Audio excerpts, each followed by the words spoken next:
شوہر بہت زیادہ نادار و مفلس ہے، تب بھی اسی شوہر کے ساتھ وفاداری کرو، اس کے ساتھ غداری مت کرو۔ اگر کوئی انسان کتنا ہی زیور کا لالچ دے، کتنی دولت کا لالچ دے، کتنے ہی کاروں میں بائک پہ گھومنے پھرنے کا لالچ دے، کبھی کسی کی طرف نگاہ اٹھا کر نہ دیکھنا، اس لیے کہ اگر دنیا کے اندر کسی کے زیور کے لالچ میں پھنس کر، اگر کسی دنیا دار انسان کی لالچ میں آ کر تم اپنی آبرو کا سودا کر بیٹھو گی، تم اپنی عزت کا سودا کر بیٹھو گی، سب کچھ چلا جائے گا، دنیا میں عزت بھی چلی جائے گی اور آخرت میں تم جہنم کا ایندھن بنو گی۔ اور اگر تم نے اپنی عزت کو سنبھال کر رکھا، اپنی حیا کو سنبھال کر رکھا اور غریب شوہر کے ساتھ تم نے وفاداری کے ساتھ اپنے شوہر کے ساتھ وفاداری کی، تو نبی کا فرمان سنو، میرے آقا فرماتے ہیں جو عورت اپنے غریب شوہر کے ساتھ وفاداری کے ساتھ رہتی ہے، اپنی آبرو کا سودا نہیں کرتی، ایسی عورت کو اللہ میری بیٹی فاطمہ کے ساتھ بغیر حساب و کتاب جنت میں داخل فرمائے گا۔ اب اگر تم بغیر حساب و کتاب جنت میں داخل ہونا چاہتی ہو سیدہ فاطمہ کے ساتھ، تو اپنی آبرو کا سودا نہ کرنا، کسی کے لالچ دینے میں نہ آنا۔ یہ زیور کیا حیثیت رکھتے ہیں، زیوروں کی کیا حیثیت ہے، سونے چاندی کی کیا حیثیت ہے، اچھے لباس کی کیا حیثیت ہے، کاروں کی کیا حیثیت ہے، دنیاوی سواریوں کی کیا حیثیت ہے۔ جب تمہاری موت آئے گی تو سن لو، بڑھاپے میں مرنا ضروری نہیں ہے، جوانی میں بھی تمہیں موت آ سکتی ہے۔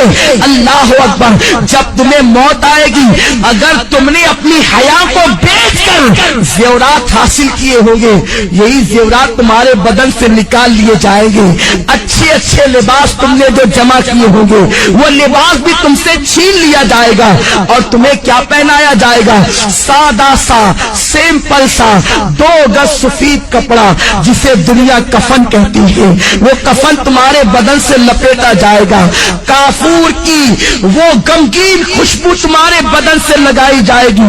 تمہاری سہیلیاں آج جو تم سے کہتی ہے چل، اس غربت میں کیا رکھا ہے، اس غربت میں کیا رکھا ہے، چل چل کر عیش کی زندگی گزار۔ یاد رکھنا، ان ظالموں کی بات کبھی مت سننا۔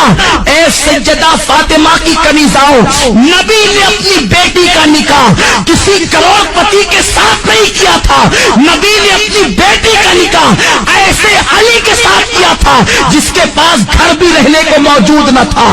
حضرت علی کے میں سے میرے آقا کہتے ہیں علی میں فاطمہ کے ساتھ تمہارا نکاح کرنا چاہتا ہوں۔ علی ایسے تھے، اس وقت ان کے پاس مہر دینے کے لیے پیسے بھی نہ تھے، کپڑے پہنانے کے لیے پیسے بھی نہ تھے۔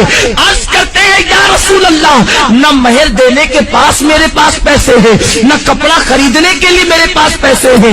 حضور فرماتے ہیں میری زرہ لے کر کے جاؤ، اسے بازار میں بیچ دو اور کپڑے خرید کر کے لاؤ اور فاطمہ کا مہر ادا کرو۔ میں پوچھنا چاہتا ہوں، نبی چاہتے تو اپنی بیٹی کا نکاح کسی دولت مند کے ساتھ کر دیتے۔ بڑے بڑے دولت مند میرے سرکار کی بیٹی کا ہاتھ مانگنے کے لیے آئے تھے، مگر نبی جانتے تھے اگر میں نے اپنی بیٹی کا نکاح کسی دولت مند کے ساتھ کر دیا تو میری امت کی بیٹیوں کا کیا ہوگا، میری امت کی بیٹیاں زندگی کیسے گزارے گی۔ نبی نے اپنی بیٹی کا نکاح ایک غریب علی کے ساتھ کر کے دنیا کو بتا دیا کہ غریب شوہر کے ساتھ ایمانداری اور وفاداری کے ساتھ اپنی زندگی کو گزار دینا یہ نبی کی بیٹی فاطمہ کی سنت ہے، تمام جنتی عورتوں کی سردار کی سنت ہے۔ میرے آقا علیہ الصلوۃ والتسلیم کی کنیزاؤں سیدہ فاطمہ اتنے غریب ہی کے عالم میں اپنی زندگی کو گزارتی تھی کہ اپنے ہاتھوں سے چکی خود پیستی تھی، چکی پیسنے سے ہاتھوں میں چھالے پڑ گئے تھے، مشکیزہ بدن پر رکھ کر کے پیٹھ پر لاد کر مشکیزے سے پانی لاتی، نبی کی شہزادی کے پیٹھ پر اس مشکیزے کے کالے کالے نشان پڑ گئے تھے۔ میری بہنوں تم بھی تو اچھا لباس پہنتی ہو، نبی کی بیٹی تو 72 پیون لگی ہوئی ایک چادر اوڑھتی تھی اور ایک چادر کے علاوہ نبی کی بیٹی کے پاس دوسری کوئی چادر موجود نہ تھی۔ تم تو 3 مرتبہ پیٹ بھر کر کے کھانا کھاتی ہو، نبی کی بیٹی تو 3 دن تک کے فاتح کرتی تھی۔ کیا نبی کی بیٹی کی زندگی تمہارے لیے نمونہ نہیں ہے؟ کیا نبی کی بیٹی کی زندگی تمہارے لیے اسوہ حسنہ نہیں ہے؟ ذرا سوچو تو صحیح،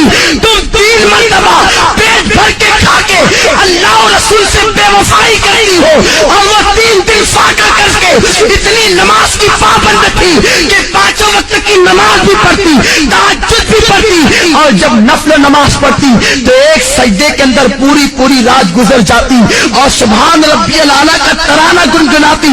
جب فجر کی اذان سنتی تو حسرت کے ساتھ سر کو سجدے سے اٹھاتی اور کہتی اے اللہ تو نے رات اتنی چھوٹی بنائی کہ تیرے محبوب کی بیٹی فاطمہ دل کھول کے سجدہ بھی نہ کر سکی۔ اے خاتون جنت کی کنیزاؤ تم مسلمان ہو، تمہاری تقدیر کا ستارہ بہت عروج پر ہے، اللہ نے تمہیں ایمان کی دولت دی ہے، غیر مسلم عورتوں کو دیکھ کر ان کی طرح بننے کی کوشش نہ کرو، فلموں میں ہیروئن کو دیکھ کر ان کی طرح بننے کی کوشش نہ کرو، ذرا سوچو تو صحیح۔ میرے آقا فرماتے ہیں میں نے عورت کی عزت کو کعبے سے بھی بلند کر دیا ہے، تمہاری عصمت کو نبی نے کعبے سے بلند کیا ہے، تمہیں اپنے آپ کا کوئی خیال نہیں، تم پارکوں میں جا کر اللہ اکبر اللہ کی نافرمانی کر رہی ہو۔ اور سنو کوئی کہیں بھی جائے سب کی نگاہ سے تو چھپ کر تم گناہ کر سکتے ہو، اللہ کی نگاہ سے تم کبھی نہیں چھپ سکتے۔ قرآن کہتا ہے ان اللہ کان علیکم رقیبا، تم جہاں کہیں ہو اللہ تم پر سخت نگرانی فرما رہا ہے۔ دوسرے مقام پر میرے رب نے فرمایا واتقوا اللہ ان اللہ خبیر بما تعملون، اللہ سے ڈرو کہ وہ تمہارے ایک ایک پل کی خبر رکھتا ہے۔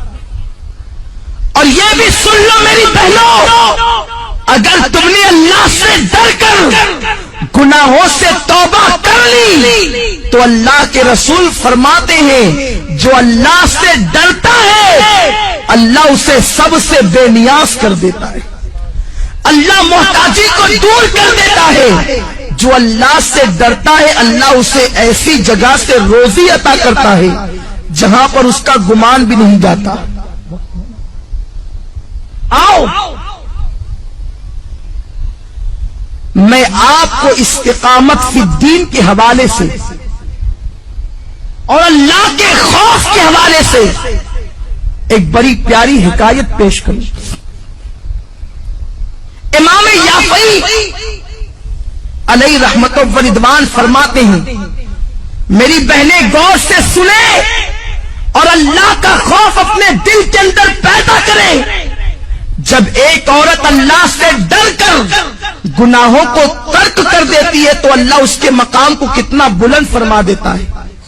امام یافعی رحمت